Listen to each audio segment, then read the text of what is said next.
Hi, and welcome to episode number 9 of the Ultimate Social Media Guide. It's Darren here from Follow My Media, and we're a social media marketing business that helps home and lifestyle service-based companies to increase sales and lead performance online. In this episode, we're going to look at 3 great ways that you can look at your competitors, look at what they're doing, and use that information to your benefit.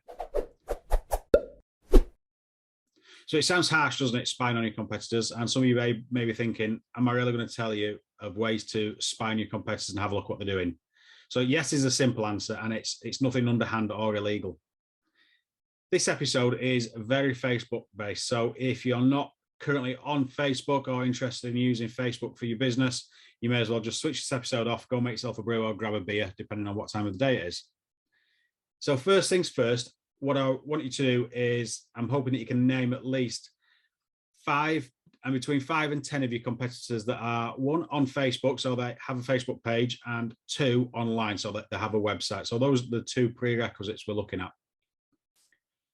These competitors should be as closely related to you as possible, and the results of this are more meaningful the closer they are related to your business.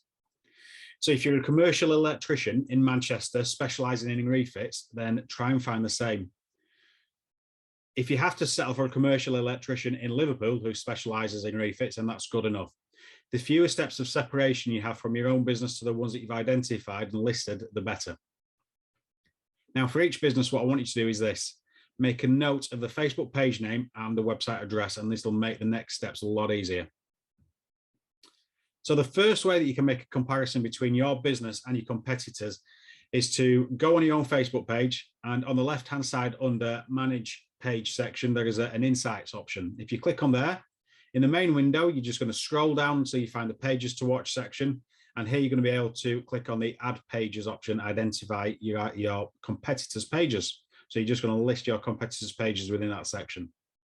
When you've done that, when you've got enough, and you'll see it populating as you work through this, you'll be able to see a direct comparison between yourself and those businesses. So these comparisons consist of total page likes, and that figure as compared to the previous week, the number of posts, and the engagements this week. So it's not a mammoth amount of information, but certainly enough to see how your Facebook page is performing in relation to some of your competitors. One tip from me on this one is to look at your engagement as a percentage of your page likes. So Facebook likes engagement and engagement levels particularly, so that's why we're doing that. The second way you can have a look at your competitors is via the Facebook ad library. So this is an amazing way of having a look at ads that are being published, and that's regardless of the current status. So that's to say, you can see ads that have run the course as well as active ads that are currently running. So head on over to the ad library, and then you have a couple of options from there. And if you can't find the ad library and you want to type it in directly, the URL for that is facebook.com/ads/library. So when you first visit the ads library, it will be defaulted to the country which you're currently in, and that can be changed if you want it to be. Then from that section, just choose the ad category, and for most common searches that we're certainly going to be discussing today, you can just leave it as all ads. And then you'll be prompted to either enter a keyword or advertiser before actually commencing the search. So you have a couple of options here.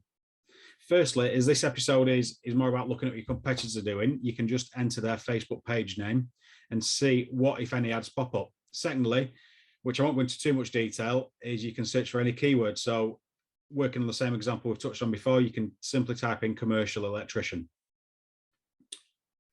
So we've searched for one of your competitors, and one of 2 things will happen then.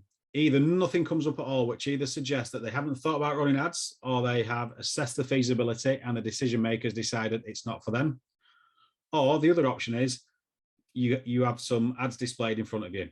In this case, you need to look at a few things on there. So are the ads still active? How long have they been running for? What's the imagery, the copy, the call to action? So all the different elements of those ads, this is where you need to start sort of sitting back and paying attention to what's going on.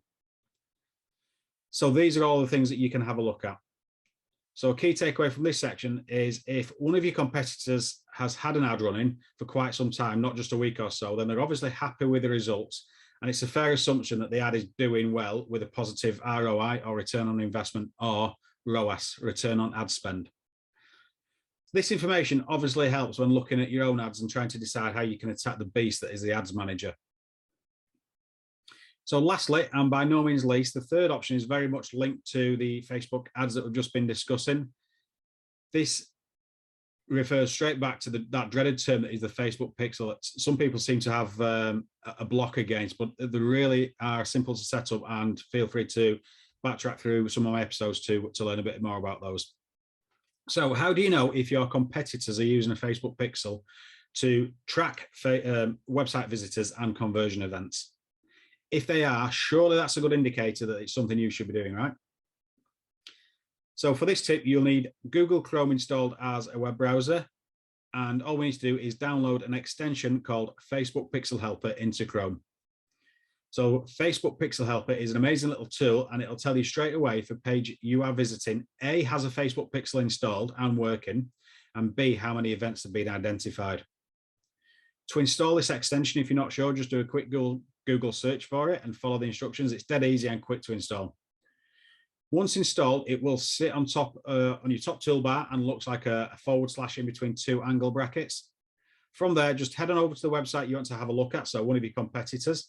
And if there's a pixel installed, the icon will show blue and display the amount of pixel events that are configured. So not only can you use this on your competitor's website to see if they're running Facebook pixels, but it's a great way of finding out if your own Facebook pixels, once you think you've installed them correctly, are working on your own site. So there you go, 3 very quick and easy ways of having a look at your competitors. As usual, if you're still unsure of anything I've gone through today and want to know more, you can get in touch with me.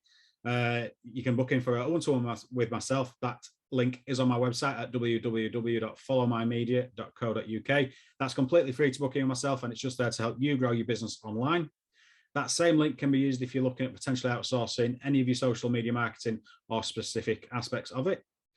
Please consider subscribing, leaving a rating or review, and please feel free to share.